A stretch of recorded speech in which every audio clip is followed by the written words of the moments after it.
Господ направил хората най-напред твърде високи и едри, като житовете.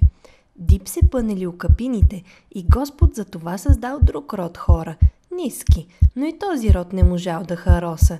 Зато и той създал трети род хора, наречени средни или хумуси, като в началото бил направил сглобата на главата им да се отхупва отгоре. В това време дошъл дяволът да напакости на Господ за направата му.